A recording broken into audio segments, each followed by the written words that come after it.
वालेकुम। कैसे हैं? सब ठीक हैं, खुश हैं? अल्लाह पाक खुश रखे सबको। ये अरफात जहाँ हाजी रहते थे, तो अभी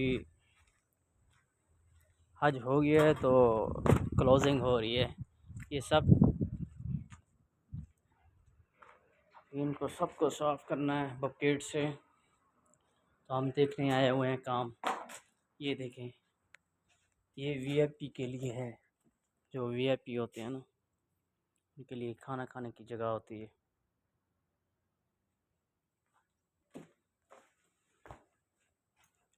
ये देखें, खैमे लगे हुए हैं जिसमें हाजी रहते हैं। हम लोग अरफात में हैं। ये देखें कितने प्यारे लगे हुए हैं अरफात में।